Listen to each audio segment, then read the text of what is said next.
अस्सलाम वालेकुम, we are live from our Lahore studio. मुझे कहते हैं सोहा अफजल और आप देख रहे हैं हमारा ये प्रोग्राम गुड मॉर्निंग लाहौर। तो एक बार फिर से आप सब देखने वालों को, लाहौरियों में जहां जहां बसते हैं लाहौरिये, उन सबको सुबह बखैर मेरी पूरी टीम की तरफ से। आज सुबह जब मैं उठी तो मेरा मतलब सुबह उठना या सुबह उठकर ऑफिस आना तब तक मुकम्मल नहीं होता जब तक मैं नाश्ता करके या कुछ भी खा के अपने घर से बाहर ना निकलूं। अब्बा की हुई बचपन की तलकीन से लेके अब तक, चाहे एक निवाला खाकर जाए लेकिन घर से खाना खा के या नाश्ता करके ही आपको कदम बाहर रखना चाहिए। और ये तो मैं आज तक फॉलो करती आई हूँ। लेकिन आजकल अगर देखा जाए करंट सिचुएशन में, मैं तो इस रूल को फॉलो कर रही हूँ आज तक। लेकिन अगर मैं अपने XYZ राइट लेफ्ट देखूं तो मैंने ये चीज बड़ी कसरत से देखी है कि फिटनेस फ्रीक हो, डाइट के चक्रों में हो, या फिर लेट हो रहे हो, या बच्चों को आदत ना हो, या सुबह उठ के अम्मा ना बना के दे रही हो, या आपके पास वैसे ही टाइम ना हो, बहुत सारी वजूहात की बिना पर हम नाश्ता सबसे पहले करते हैं स्किप। सबसे पहले अगर डाइट्स की बात की जाए तो किसी को भी आप पूछेंगे कि आप कौन सी डाइट कर रहे हैं, वो प्रोटीन है, वो फैट्स है, वो कीटो है, व्हाट्सएवर, आप हमेशा यही देखते हैं कि नाश्ता या तो कम करने के लिए कहा जाता है या फिर स्किप करने के लिए कहा जाता है। तो क्या ये बैलेंस डाइट में आता है कि अगर आप नाश्ता स्किप कर रहे हैं या नाश्ता कम ले रहे हैं? तो आज प्रोग्राम में स्पेसिफिकली इस सब्जेक्ट पर बात करने की कोशिश करेंगे कि मतवाज़न ग़िज़ा हमारी जिंदगी में कितनी अहमियत की हामिल है और हम कितना इस चीज को अवेल करने की कोशिश करते हैं। प्लस इस चीज को कहीं ना कहीं से इंडिकेट करेंगे कि आजकल वो कोविड-19 के अलावा भी कहीं ना कहीं से कोई ना कोई वबा हमें आ घेरती है। और इस पर हम ये देखते हैं कि कभी वायरल हो जाता है, कभी पेट खराब होने की खबर चलती है, जिसके बाद सर किसी को ये मसले हो जाते हैं, कोई डाइजेस्टिव सिस्टम का होता है, कोई मैदे का मसला होता है। मतलब ऑन एंड ऑफ कोई ना कोई ऐसी वबा या कोई ना कोई खुदा ना खास्ता इस तरह का वायरल होता है जो कि बहुत जल्दी कॉन्टेजियसली फैलता है और सबको इक्वली मुतासिर करता है। मैं कोविड-19 की बात नहीं कर रही। तो क्या इस बैलेंस डाइट जो कि हम दिन में नहीं लेते, मैंने नाश्ते की बात की, अगर आप दोपहर के खाने की बात करें तो भी हम यही करते हैं कि दोपहर के खाने में नॉर्मली कहा जाता है कि आप सैलेड लें अगर आप कोई डाइट कर रहे हैं तो क्या सैलेड भी मतवाज़न ग़िज़ा में आती है? और अगर रात के खाने की बात की जाए तो कहा जाता है कि अगर आपने डाइट भी कर रहे हैं तो नॉर्मली चपाती जो है वो छोटी साइज की, या फिर अगर आपने व्हाइट राइस लेने हैं तो आप शाम के टाइम खाएं उसको, मतलब वो भी ईशा की नमाज से पहले या ईशा की नमाज तक 8 बजे आपको अपने खाना खाने की विंडो क्लोज कर देनी चाहिए। तो क्या ये सारी चीजें मतवाज़न ग़िज़ा में आती हैं? कहाँ गए वो कैल्शियम्स, वो प्रोटीन्स जो कि हमें डिफरेंट चीजों से मिलते हैं? और वो टोटके, वो देसी टोटके जो घर की किचन में मौजूद होते हैं, हमारे फ्रिज में मौजूद होते हैं, उनसे कैल्शियम, विटामिन, इन सब चीजों की कमी किस तरह से पूरी की जा सकती है और कैसे अपनी डाइट को मतवाज़न यानी बैलेंस डाइट ली जा सकती है, इस पर आज हम डिटेल में बात करेंगे। खास तौर पर इस कॉन्टेक्स्ट में कि अपना इम्यून सिस्टम बेहतर करने के लिए आजकल या किसी भी वायरल से बचने के लिए मतवाज़न ग़िज़ा लेना रोजमर्रा जिंदगी में कितना ज्यादा जरूरी है। प्लस बच्चों को मतवाज़न ग़िज़ा की आदत डालना कितना ज्यादा जरूरी है बनिस्बत ये कि आप उन्हें फ्राइज दे दें, जंक फूड दे दें, फास्ट फूड दे दें, प्रोसेस्ड फूड दे दें जो कि फ्रिज में पड़ा होता है, आप निकालते हैं, अब बड़े आसानी से फ्राई करते हैं और आपको लगता है कि आपके बच्चों की खुराक पूरी हो गई। ये गलत लगता है। बच्चों की बैलेंस डाइट, मतवाज़न ग़िज़ा के हवाले से भी हम बात करेंगे। मेरे साथ जो पैनल मौजूद है उनका तारुफ मैं आपसे करा देती हूँ। हमारे साथ हकीम अताउर रहमान सिद्दीकी साहब मौजूद हैं, खानदानी हकीम है, 12 मेरे शो में आ चुके हैं। तो मैंने प्रोग्राम के आगाज में इस चीज का जिक्र किया कि देसी चीजों से बात करने की कोशिश करेंगे कि किस तरह से घर में मौजूद अपने किचन से अपना इलाज मुआवजा मुमकिन है। हम हकीम साहब से डिटेल में बात करेंगे, बाकी गेस्ट भी हमें ब्रेक में ज्वाइन करेंगे। एक छोटी सी ब्रेक लेते हैं, वापस आते हैं। Keep watching good morning Lahore. Welcome back after the break. नाजरीन, एक बार फिर से आप सब देखने वालों को very good morning from all the team. क्योंकि आपके घर में जो लोग हैं, कभी आपने सुबह उठ के, अगर आप सुबह उठे तो आपने कभी कहा हो कि आप सबको सुबह बखैर, या आपने सुबह सुबह उठकर सलाम किया हो। ये वो चीजें हैं जो कि एक्स्ट्रा ऑर्डिनरी होती हैं, ये वो चीजें होती हैं जो कि बैलेंस होती हैं, ये वो चीजें होती हैं जो कि बोनस होती हैं। अगर आप कभी इसको करके देखें तो यकीन करें सारा दिन के अच्छे गुजरने की गारंटी मैं सोहा अफजल आपको लिख के देंगी कि अगर आप सुबह टाइम से उठ के अपने घर वालों के साथ सिर्फ नाश्ता कर लेंगे ना तो सारा दिन इतना बेहतरीन गुजरेगा, क्योंकि आपके दिन का आगाज इतना बेहतरीन और अच्छे अंदाज में हुआ होगा। तो आज सुबह उठकर क्या करना है आपने? अगर आप हमारा प्रोग्राम देख रहे हैं कहीं भी स्क्रीन की उस तरफ, आप लोग मुझे यकीनन नजर आ रहे हैं कि कौन किस तरह से हमें देख रहा है, क्या परसीव कर रहा है। लेकिन स्क्रीन के इस तरफ की अगर बात की जाए तो पैनल में मेरे साथ कौन कौन मौजूद है उनका तारुफ कराने से पहले हम मतवाज़न ग़िज़ा की चूंकि बात कर रहे हैं, तो आज जस्ट गिव अ ट्राई कि सुबह घर से निकलने से पहले अगर आप लेट हो रहे हैं या कोई भी वजह है तो नाश्ता करके ही आपने घर से बाहर कदम रखना है। कुछ गेस्ट ने ब्रेक में हमें ज्वाइन किया, उनका तारुफ में आपसे करा देती हूँ।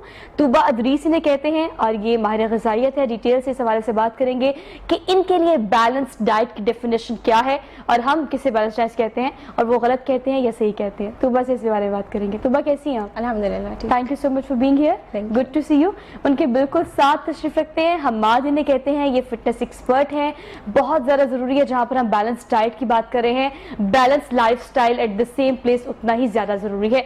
सुबह उठ के नाश्ते के बाद या नाश्ते से पहले आपको किस तरह से थोड़ा सा वर्कआउट करना चाहिए या at the end of the day may be, तो हमें इन सब चीज़ों को भी साथ कैरी ऑन करना है। हमाद को भी खुश आमदीद कहते हैं। हमाद कैसे हैं आप? बिल्कुल ठीक ठाक, good to see you, thank you so much for making time. Programme में हकीम साहब हम बात कर रहे थे शुरू से मतलब चीज़ों को ड्राइव करते हैं ताकि ग्रेजुअली हम लोगों की एम्बिग्विटीज को ख़त्म कर सके कि आप क्या कॉन्सेप्ट रखते हैं बैलेंस डाइट का और बैलेंस डाइट होती क्या है।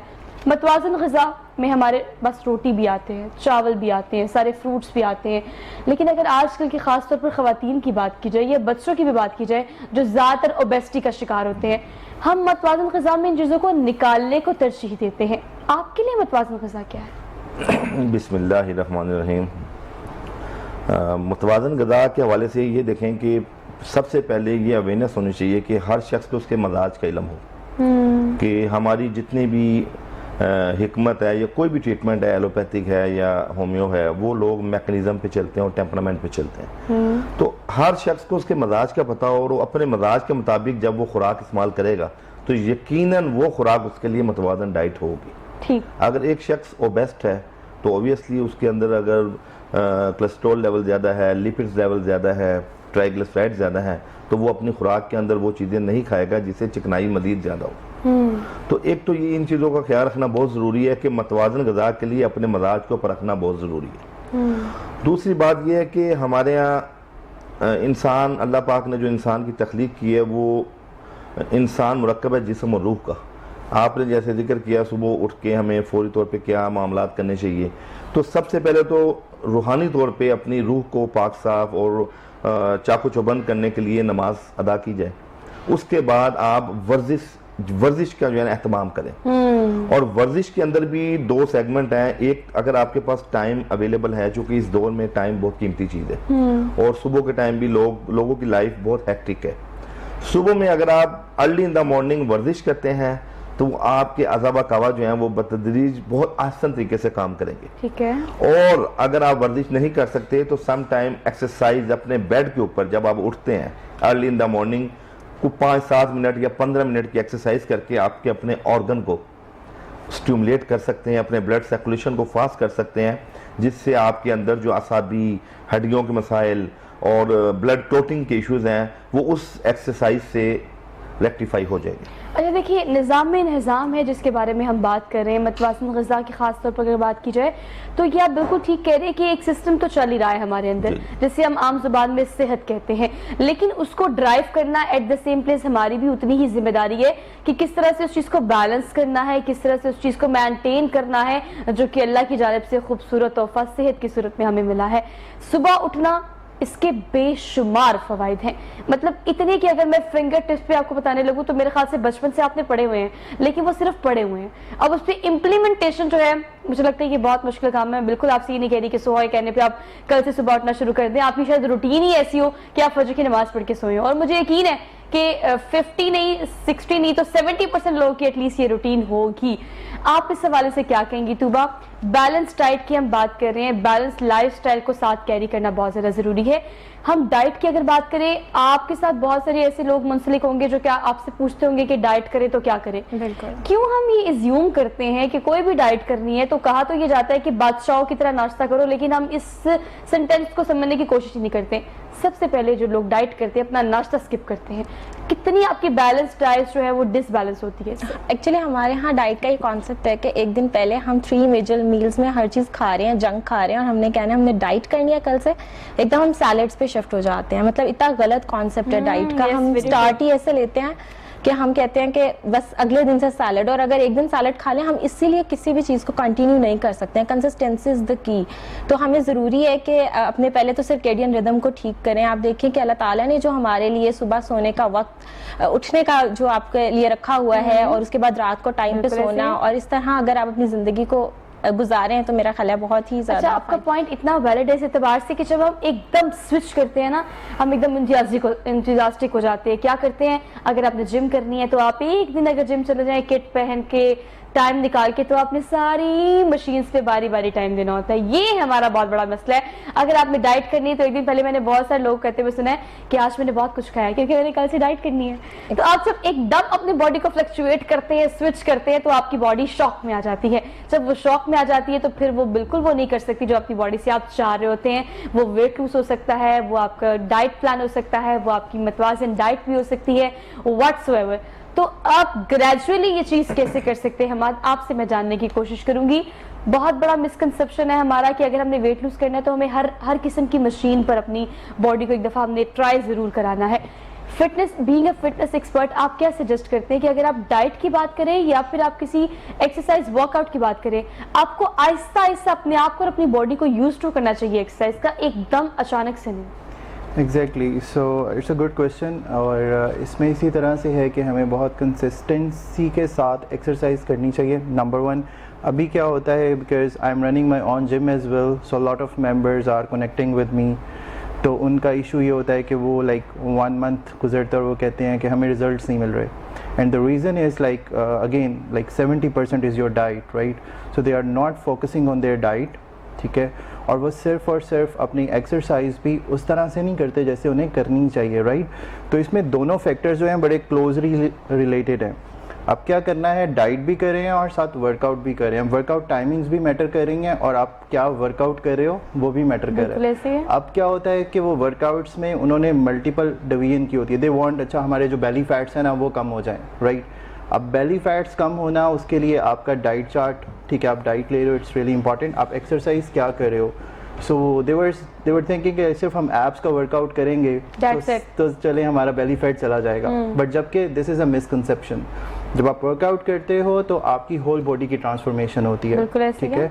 सो जब होल बॉडी ट्रांसफॉर्मेशन होनी है तो उसने it will take some time. तो अगर वो ये कह दें कि पहले महीने में ही हमारा 15 kg रिड्यूस हो जाए, members are coming, they are saying कि यार हमें 1 महीने में रिजल्ट चाहिए, we want to reduce 15 kg और 10 kg इन 1 month.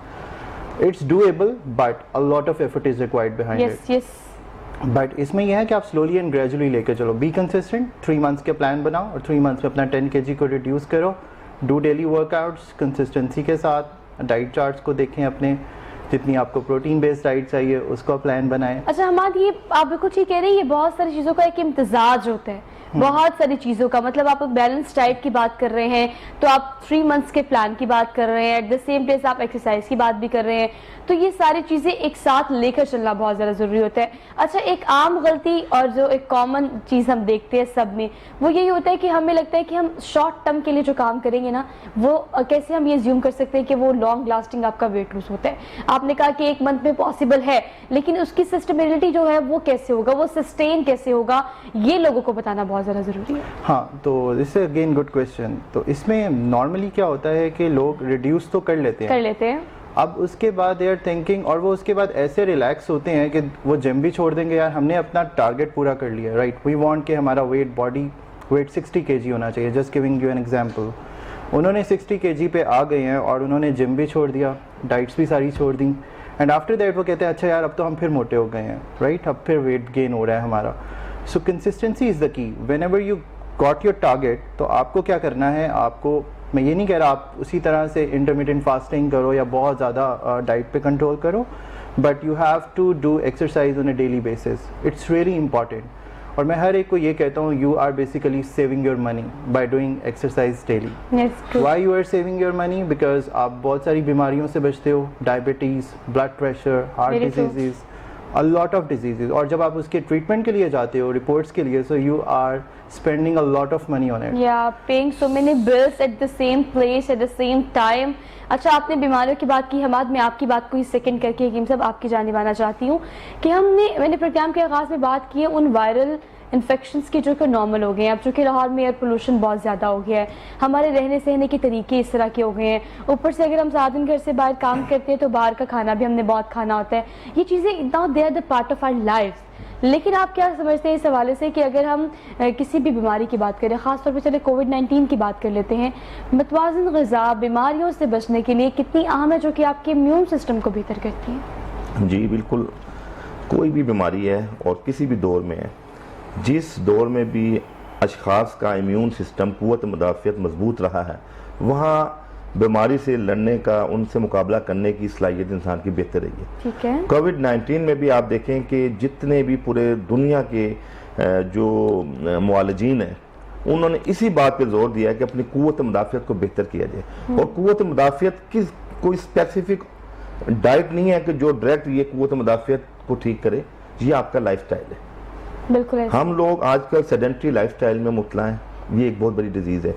देखिए, मैं यही अर्ज़ कर रहा हूँ कि सुबह अर्ली इन द मॉर्निंग उठना। हमारे पास पेशेंट आते हैं जो कहते हैं कि लॉस ऑफ एपिटाइट का इशू है, एनोरेक्सिया का इशू है, तो हम उन्हें सिर्फ यही कहते हैं कि आप बजाय एपिटाइजर को लें, आप सुबह उठ जाएं। अर्ली इन द मॉर्निंग उठने से आपका लीवर का मेटाबॉलिक सिस्टम, आपका जीआईटी सिस्टम बेहतरीन काम करेगा और आपको चीजें भूख लगेगी। और अभी आपने सिर्फ उठना है, आपने जी। भी करना अभी कुछ आपने नहीं कुछ है। नहीं करना। मैं ये बात मैं करना चाह रही थी, ताकि आपने किए, मैं चाहती हूँ मेरा पूरा पैनल ये बात करे बार बार कि अभी आपने उठकर कुछ करना नहीं है, अभी आपने सिर्फ उठना है। हाँ। तो आज जरा टाइम से उठ के सुने कि क्या कह रहे हैं। तो आपने जब सुबह उठना है, मसलन फजर में नहीं आप उठ सकते हैं, चले आप फजर के बाद भी 2 घंटे सो जाते हैं, 7 बजे आप उठ जाते हैं, तो ये भी आपका कीमती टाइम है, उसको आप अवेल कर सकते हैं। तो आप यकीन कीजिए, जिनको भी हमने ये बताया कि आपने सुबह अर्ली इन द मॉर्निंग उठना है, उनकी भूख किसी दवाई से अगर नहीं वो बहाल हुई, वो सुबह जल्दी उठने से बहाल हुई। इसके अलावा ये नाज़रीन को बताना चाहूँगा कि हमारे अल्लाह के नबी ने एक ज़बरदस्त डाइट, जिस तरह हम हरारों के हवाले से बड़े कॉन्शियस होते हैं,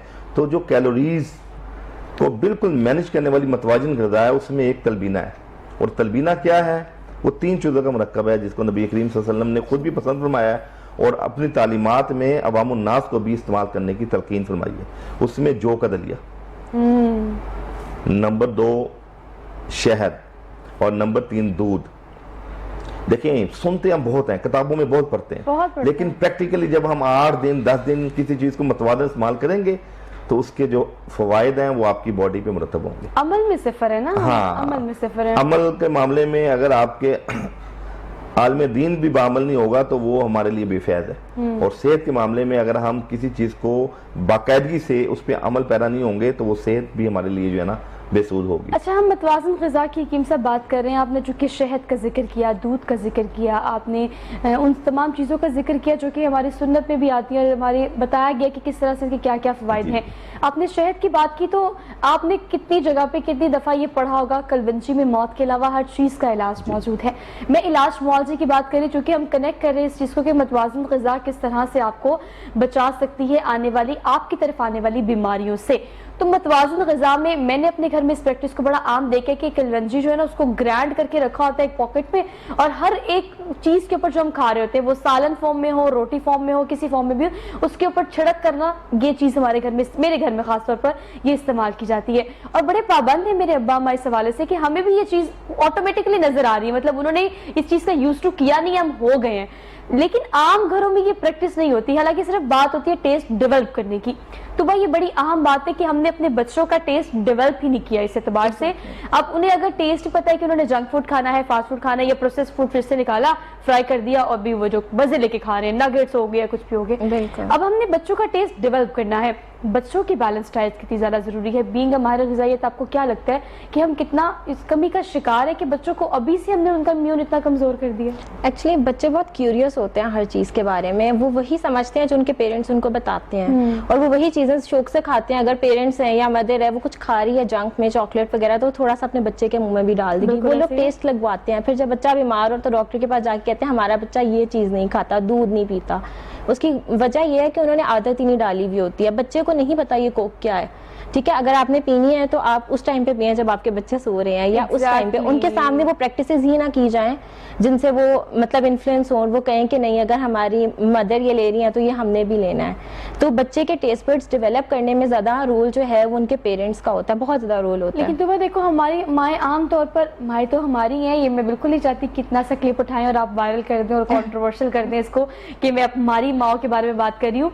हमारी माएँ बड़ी प्यारी माएँ हैं, जो उसके बाद आने वाली माएँ हैं वो भी बहुत प्यारी है। माँ तो भाई माँ होती है, लेकिन कुछ जिम्मेदारी का मुजाहरा भी तो हमें करना पड़ता है। हम बड़े शौक से कहते हैं "ये हमारा बच्चा तो कोक बड़े शौक से पीता है, ये तो कोक ऐसे पीते से पानी पी रहा है", नहीं, मतलब एक्चुअली जनरेशन डिफरेंस भी है ना। अब हमारी माएँ थी वो उस टाइम पे मिडनाइट जो स्नैक्स हैं उनका कोई कॉन्सेप्ट नहीं हुआ Concept ही करता नहीं था। था। अब हम लोग की जनरेशन है ना, हमें हर तरह का जंक चाहिए, हमें हर तरह की, रात को ही तो हमने ऑर्डर करना होता खाना और फिर हमने सुबह से डाइट करनी और होती जब है। अम्मा अब्बा को, बहन भाइयों को खाता हुआ देखेंगे जंक फूड और साथ ब्लैक कलर की कोक आपको नजर आ रही होगी, तो अल्टीमेटली बच्चे का फिर वो टेस्ट डेवलप हो जाएगा और फिर वो चीज़ इतनी ज़्यादा हो जाती है आपके अंदर कि वो बहुत सारी ऐसी बीमारियों का बायस बनती है जो कि रिवर्सिबल नहीं होती। तो इस पर बात करेंगे कौन कौन सी बीमारियां जन्म ले सकती हैं अगर आप मतवाज़न ग़िज़ा नहीं खाते, तो इस पर भी बात करेंगे। एक छोटी सी ब्रेक लेनी है, वापस आते हैं। Keep watching good morning Lahore.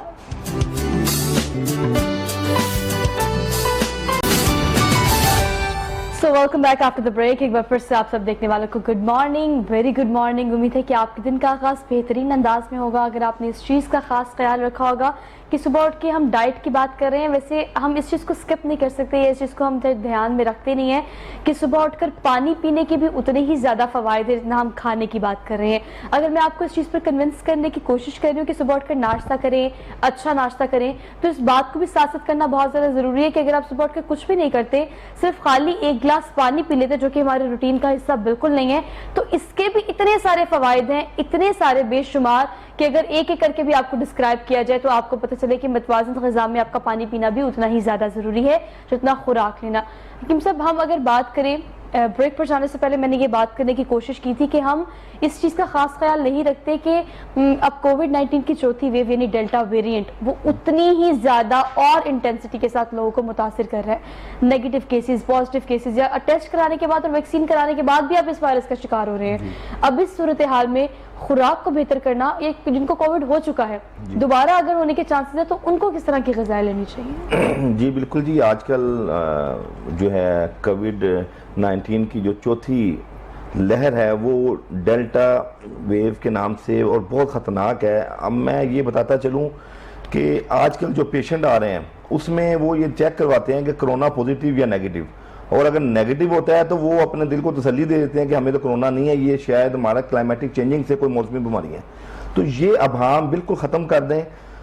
आप लोगों को ये इल्तमास करता हूँ कि आप अपने जो 3 मेजर टेस्ट हैं डायग्नोस के लिए, जिसमें डी डाइमर, एक्सरे चेस्ट का और तीसरे नंबर पे CRP इन्फेक्शन का टेस्ट, ये टेस्ट जिन लोगों को सांस की बुखार है या लंग्स में इन्फ्लेमेशन फील कर रहे हैं या प्रोडक्टिव कफ है, तो उनको चाहिए ये 3 टेस्ट ज़रूर करवाएं, ताकि ये जो ख़तरनाक लहर आई हुई है ये ऐसी ख़तरनाक लहर है कि बाकी 3 लहर शायद इतनी खतरनाक नहीं थी। और ये ऐसे ही है जैसे आपकी बॉडी में वायरस अपनी शक्ल चेंज कर लेता है, तो इसने अपनी शक्ल चेंज कर ली है। बाज़ औक़ात ये कोरोना टेस्ट में नेगेटिव भी आ रहा होता है, लेकिन इसकी अलामत आपकी बॉडी में पॉजिटिव आती है। इसके लिए ज़रूरी है कि अपने इम्यून सिस्टम को बेहतर करें। हमने लास्ट टाइम भी कोरोना के दिनों में लोगों को ये अवेयरनेस की कि जैतून का तेल इस्तेमाल भी किया जाए और नाक में भी लगाया जाए, इससे इम्यून सिस्टम बढ़ता है। और नाफ, ये भी एक तरीका है तिब के अंदर कि 1-2 कतरे जैतून के तेल के नाफ में लगाए जाएं, इससे भी आपकी बॉडी के अंदर तरावट बहाल होती है, खुश्की दूर होती है। इसके अलावा खुराक के अंदर आप कोशिश करें जितने भी हमारे कोल्ड ड्रिंक्स हैं, ठंडा पानी है या चावल का कसरत से इस्तेमाल है, ये कम किया जाए। यखनी का इस्तेमाल आप कर सकते हैं, छोटा गोश्त है या अपना देसी मुर्गी की यखनी बना के वो आप पी सकते हैं, क्योंकि इसके अंदर आपने वो खुराक इस्तेमाल करनी है जो आपके अंदर रतूबात को मेल्ट करे, पतला करे। और यकीन कीजिए लोगों के अंदर ये चीज़ बिल्कुल भी टेम्परामेंट वाइज वो इस चीज़ को एक्सेप्ट नहीं करते। आप देखें ना, सर्दियों में पहाड़ों के ऊपर बर्फ जम जाती है और जैसे ही गर्मी आती है हरारत से वो मेल्ट होके पानी बन जाता है। तो ये ही मैकेनिज्म है कि आपकी बॉडी के अंदर जो रतूबात जम रही हैं उनको आपने गर्म तर चीज़ों से तहरीक पैदा करके मेल्ट करके बॉडी से उसका इखराज करना। ताकि आपकी बॉडी फ्लो में आ सके, बड़ा ज्यादा जरूरी है कि मैंने प्रोग्राम के आगाज में इस बात का जिक्र किया था कि आपको एक चीज सेहत के तौर पर मिल चुकी है, अब उसको बैलेंस डाइट के जरिए किस तरह से आपने मेंटेन करना है, ये आपका टास्क होना चाहिए। क्योंकि हम कोविड की बात करें तो हमारे इस कॉन्टेक्स्ट में आपसे ये पूछ लेती हूँ कि हमें, चूंकि ज्यादातर हम ये जानते हैं कि आपको कोविड का मसला सांस से मुंसलिक होता है,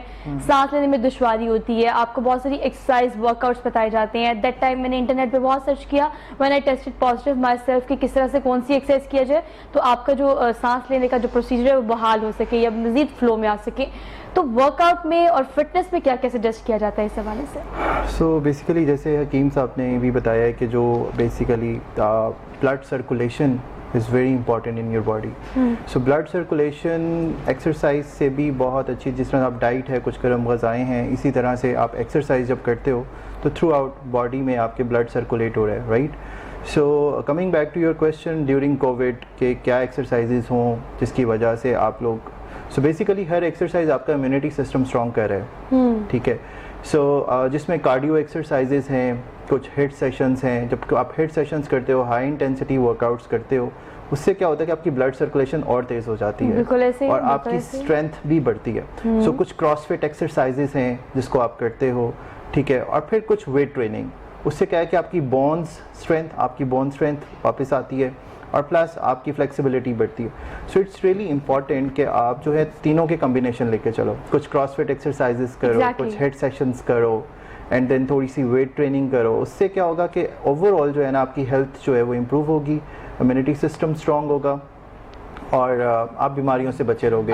बेसिकली आप जिस चीज़ की बात करें that is called a combination for so many, अच्छी वो चीज़ें जो हमें समझते हैं कि रोज़मर्रा ज़िंदगी में वैसे भी हमारी रूटीन का हिस्सा होनी चाहिए। मतलब आप एक चीज़ को मुसलसल ज्यादती के साथ करते जाएंगे तो अगर उसने फ़ायदा देना भी होगा तो वो उस तरह से आपको नुकसान ही पहुँचाएगी। फॉर एग्जाम्पल अगर हम एक एक्सरसाइज की बात करें तो मैंने प्रोग्राम के आगाज़ में जब इस बात को करने की कोशिश की कि कोई अगर डाइट प्लान मार्केट में आता है, वो आजकल पोर्शन डाइट बड़ी चल रही है, हर कोई इस चीज़ को बेच भी रहा है और हम लोग इसे अवेल भी कर रहे हैं, कीटो डाइट बड़ी इन है। इसके अलावा आप देखते हैं कि फील्ड में कौन कौन सी चीज़ें इस वक्त आपको ऑफर की जा रही हैं, लेकिन जब एक ट्रेंड चलता है तो हम सारे लाइन बना के उसके पीछे चलना शुरू कर देते हैं, जो कि हमारी सबसे बड़ी गलती है। हम चूंकि बैलेंस डाइट की बात करें तो आप इस हवाले से क्या कहेंगी?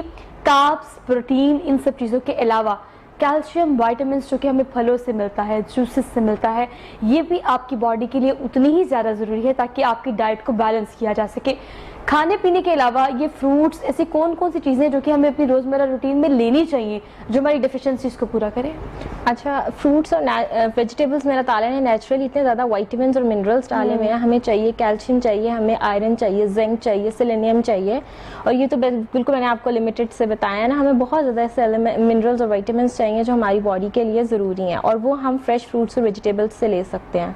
तो मेरा ख्याल है कि एक बैलेंस डाइट की जो आप बात कर रही हैं वो ये है कि हम अपने हर फूड ग्रुप में से, जैसे आपने कहा कि पोर्शन कंट्रोल, तो ये बहुत ज़रूरी है कि हम हर फूड ग्रुप में से जितना पोर्शन है हम वो कंज्यूम करें। हम बिल्कुल कार्ब्स को नहीं कट डाउन कर सकते, इवन हम फैट्स को भी नहीं कट डाउन कर सकते। अब आप देखें, हेल्दी फैट्स भी होती हैं और अनहेल्दी, सैचुरेटेड फैट्स हैं और पॉली अनसैचुरेटेड फैट्स हैं। तो अब हम ये नहीं कहेंगे कि हमारी आर्टरीज के अंदर ज़्यादा डिपॉजिट ही सैचुरेटेड फैट्स होती हैं, तो हम बिल्कुल कट डाउन नहीं करते चीज़ों को, हम हेल्दी और ऑप्शंस की तरफ जाते हैं। तो इसके लिए हम वेजिटेबल ऑयल्स का बहुत इस्तेमाल कर सकते हैं, जिस तरह सनफ्लावर ऑयल है, कॉर्न ऑयल है। इसके अलावा मतलब मैं आपको ये बता रही हूँ कि हम लोग बहुत ज़्यादा हेल्दी ऑप्शंस की तरफ जाएं, बजाय इसके कि हम बिल्कुल ही उस चीज़ से कट कर दें अपनी ज़िंदगी से, बजाय इसके कि हम कार्ब्स को कट करें, हम ज़्यादा सोल्यूबल कार्ब्स लें, हम मल्टीग्रेन ब्रेड का इस्तेमाल करें जो हमारी बॉडी में जाके स्लो रिलीज हो। ठीक है, रिप्लेस करना है चीज़ों को, स्किप नहीं करना है। बिल्कुल लेवल ऑफ सेटाइटी जो है वो भी हमारा अच्छा रहता है अगर हम होल ग्रेन्स की तरफ जाते हैं। अगर हम वाइट की तरफ जाते हैं तो ये हेल्दी ऑप्शन नहीं है। इसी तरह अगर हम अंडा ले रहे हैं तो अच्छा है कि आप बॉयल एग लें एज कम्पेयर टू आप फ्राइड एग लें या ऑमलेट लें बहुत ज़्यादा ऑयल के अंदर। अब तो नॉन स्टिक आ गया, कुकिंग मेथड्स बहुत इस तरह के हैं कि आप हेल्दी ऑप्शंस अब देखिए अवेलेबिलिटी आप कर सकते हैं अवेल चीज़ों को। और दूसरा, यूट्यूब के अंदर बहुत से मैंने देखा है कि लोग क्रैश डाइट कर रहे हैं, 1 महीने में 10 किलो वजन कम करेंगे, ये करें वो करें। उसका तो कैप्शन ही आपको इतना कन्विंस कर लेते हैं कि you have to click the video कि भी उसमें है क्या, 5 दिन के अंदर 3 किलो कम करें। व्हाट इज एक्चुअली फिर मुझे लगता है कि अल्लाह ताला ने हर इंसान को सोचने की सलाहियत इसीलिए दी है कि वो खुद एनालिसिस करे। आपने जिस तरह कहा कि जो डाइट हमारी इन होती है, हर उसके पीछे हर बंदा लग जाता है। हर एक इंसान का इंडिविजुअलाइज स्पेशलाइज्ड हमारा सिस्टम है, हर एक के जीन्स डिफरेंट हैं, हर एक की बॉडी हर एक फूड को डिफरेंट तरीके से रिएक्ट करती है। ऐसा नहीं है कि जो चीज़ आपको सूट कर रही है वो मुझे करे, यानी बहुत से ऐसे फूड एलर्जीज भी हो सकती हैं। लेकिन अभी हमारे यहाँ पे आप देखें बहुत से लोग ग्लूटेन इंटॉलरेंट हैं, लेकिन लोगों को नहीं पता चलता है इन चीज़ों का, क्योंकि हम लोग कभी सोचने की कोशिश ही नहीं करते हैं कि हमारा प्रॉब्लम। अहम बात की है ना आपने कि मैं आपकी बात को सेकंड इसलिए करना चाहती हूँ, ये रियलाइजेशन पॉइंट जो है ना हमारी जिंदगी में है ही नहीं। ये पॉइंट हम आने ही नहीं देते। हम एक चीज़ के डैमेज होने के बाद, बल्कि आप यूँ कहें कि एक्सट्रीम डैमेज होने के बाद हमें रियलाइज़ होता है कि ये बीमारी या मसला तो हमारी बॉडी के साथ बड़े अरसे से था, तब वो चीज़ रिवर्सेबल भी नहीं होती, जब उस चीज़ को आप ठीक भी नहीं कर सकते बिकॉज डैमेज इज डन।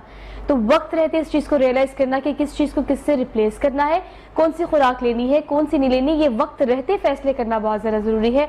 हम इसके अलावा आसान तरीकों की बात कर रहे हैं तो ज़्यादा हम डाइट प्लान्स की नहीं बात करते, you have to buy this, आपको ये खरीदना पड़ेगा। हम घर की बात कर लेते हैं। घर में मौजूद वो देसी चीज़ें, वो देसी टोटके जो आपकी ग़िज़ा को मुतवाज़िन कर सकते हैं, आपके अंदर की बड़ी से बड़ी बीमारी को बाज़ुकात होने से बचाया जा सकता है। ये कैसे किया जा सकता है हकीम साहब? अच्छा, इसमें आज आपके प्रोग्राम के तवस्सुत से मैं चाह रहा हूँ कि 9 चीज़ों का नुस्खा जो किचन रेसिपी है वो लोगों तक दिया जाए। ठीक, शॉर्ट। और ये बहुत कामयाब है, बहुत शॉर्ट है। सबसे पहले आप इसमें अलसी 50 ग्राम ले लें, उसके बाद सफ़ेद तिल 50 ग्राम ले लें। नंबर 3 गूंद कतीरा, ये एक दरख्त की गूंद होती है जो आपकी बॉडी के अंदर लुब्रिकेशन पैदा करती है, ये भी आप 50 ग्राम ले लें। ठीक है। इसके बाद आप 3 चीज़ें हैं जो मगज़ बादाम, मगज़ अखरोट और चारे मगज़, ये हो गई। और 2 चीज़ें इसके अलावा जो हमारी हैं उसमें आप, एक देसी घी है और दूसरा ये जो हमारी कूदा मिश्री जिसको हम मीठी मिश्री कहते हैं। ठीक है। इन तमाम चीज़ों को, मसलन ऊपर की 2 चीज़ों को आप तवे पे वैसी बिरियां कर लें, अलसी को और सफ़ेद तिल को, और बाकी जो मगजियात वाली चीज़ें हैं उनको आप देसी घी में भून लें। ठीक। और कूदा मिश्री को पाउडर करके और फिर इन तमाम चीज़ों को आप ग्राइंड कर लें। ये एक जस्ट लाइक वो पंजीरी बन जाएगी। और आप यकीन कीजिए कि इसकी जितनी भी प्रॉपर्टीज हैं, अकेले इंग्रेडिएंट्स की, आप उसके जो मेन कॉन्स्टिट्यूएंट हैं उनको अगर आप स्टडी करेंगे, कैल्शियम भी इसमें मिलेगा आपको, मैग्नीशियम भी मिलेगा, जिंक भी मिलेगा।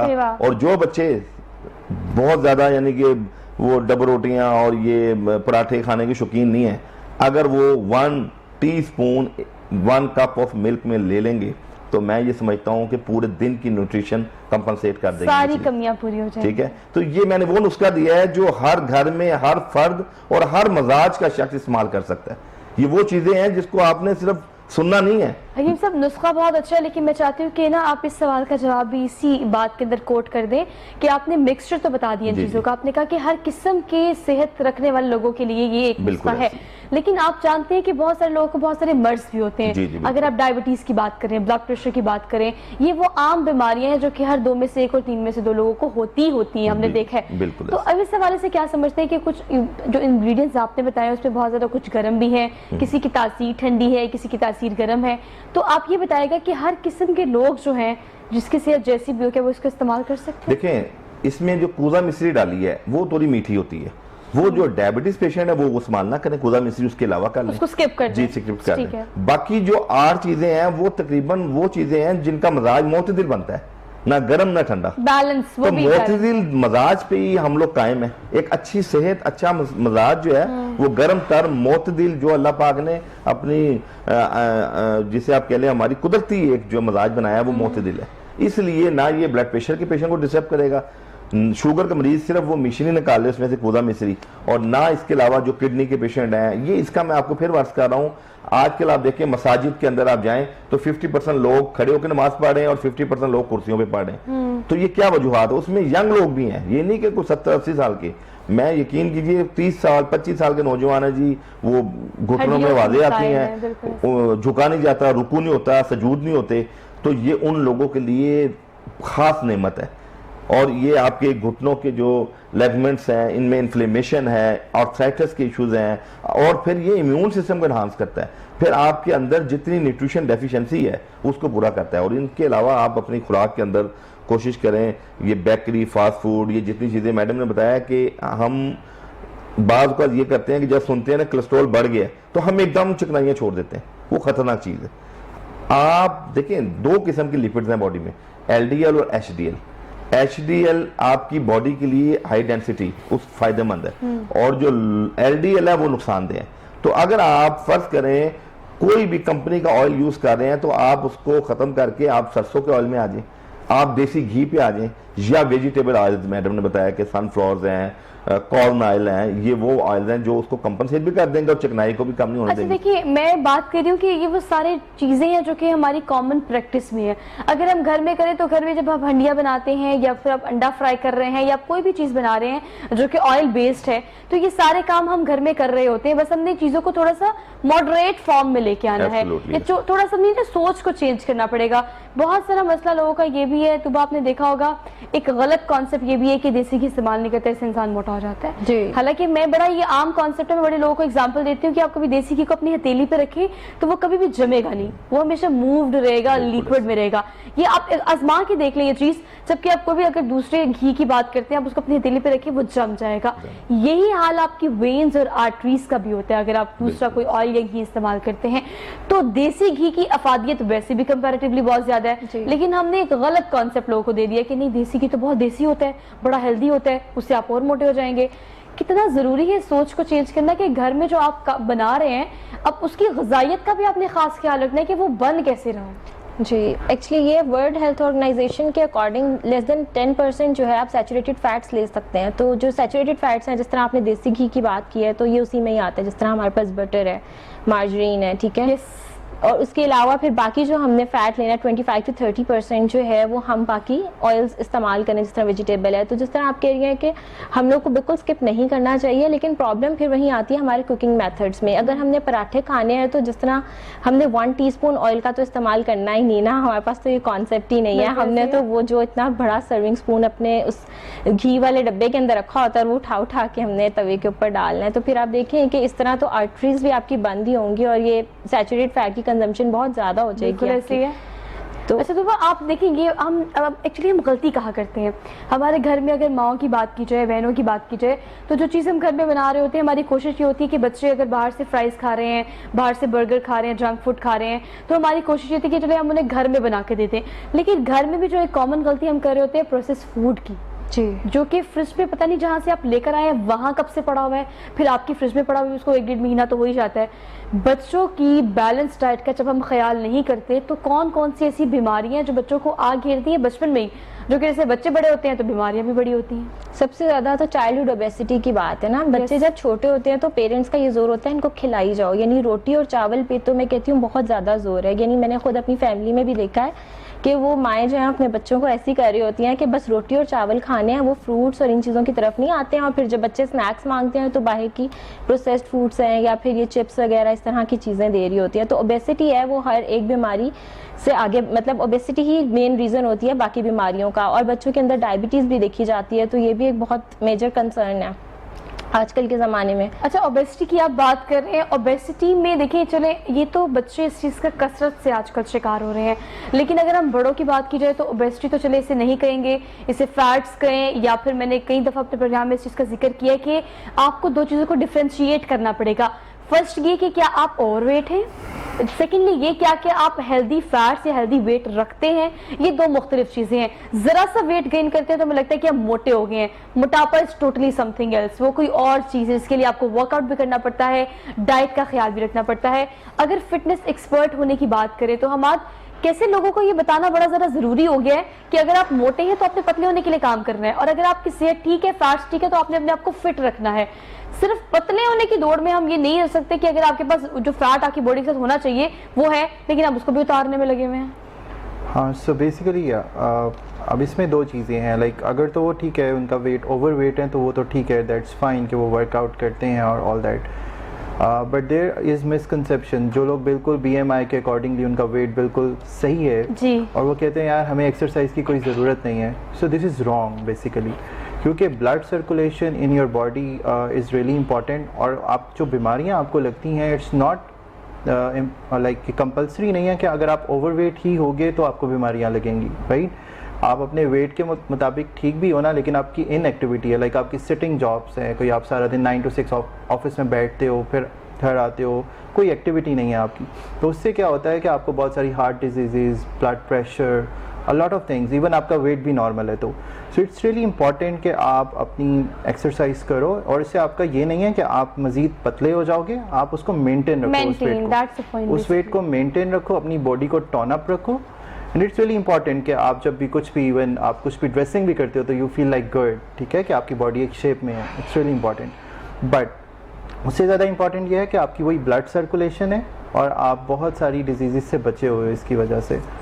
सो मैं सबको यही सजेस्ट करता हूँ कि चाहे आपका वेट अंडर वेट हो, ओवर वेट हो या अपने वेट के बराबर हो, डू एक्सरसाइज डेली, एटलीस्ट अपने लिए 45 मिनट्स निकालो। और मैं ये नहीं कह रहा कि आप जिम ही जाओ, any activity, sports activity you can play, even like football, आप बैडमिंटन खेल लो, आप रनिंग कर लो, आप स्विमिंग कर लो, डू समथिंग, साइकिलिंग कर लो, but spend 45 minutes at least per day for अच्छा, हमारा लीस्ट ऑप्शन जो मैं लोगों को देती हूँ, मैं कहती हूँ कि कुछ भी मत करें, बस चहलकदमी कर लें। लेकिन अपने घर में जब 20 मिनट, 25 मिनट, 30 मिनट अगर आप चहलकदमी के यूज टू करेंगे अपनी बॉडी को, तो ऐसा ऐसा तेज चल के वॉक और फिर उसके बाद रनिंग पर भी आ जाएंगे। लेकिन चीज़ें जो भी होंगी वो ग्रेजुअली और स्टेप बाय स्टेप होंगी। एक दिन में ना आपका वेट कम हो सकता है, ना आपकी रूटीन बेहतर हो सकती है, ना ही आप बैलेंस डाइट ले सकते हैं। ये सब कुछ वक्त रहते, वक्त के साथ साथ आहिस्ता आहिस्ता करेंगे तो ही इसकी प्रोडक्टिविटी आपको समझ आएगी। Thank you so much all of you, बहुत ही मजे की प्रोडक्टिव डिस्कशन रही। उम्मीद है कि आपने इन सारे सिनेरियो से एक ही बात अखज़ की होगी कि वक्त अब पहले जैसा नहीं रहा। क्योंकि अगर कोविड की बात करें और सारी सूरत हाल की बात करें तो कब क्या कैसे क्या हो जाए आप इस चीज़ के बारे में कुछ नहीं कह सकते। आपकी सिचुएशन, आपकी सेहत, आपसे मुंसलिक लोग बिल्कुल अनप्रडिक्टेबल हो गए हैं।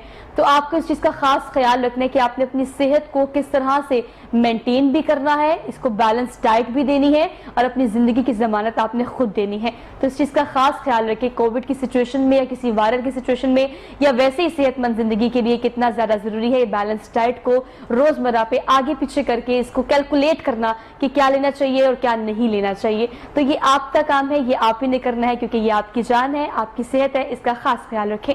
इसी थॉट के साथ अपनी मेज़बान सोहा अफजल को दीजिए इजाज़त। इंशाल्लाह आपसे मुलाकात होगी कल। अपना बहुत सारा ख्याल रखिएगा और काइंडली कोविड-19 की वजह से जहां भी जाएं प्रिकॉशंस, SOPs जरूर फॉलो कीजिएगा।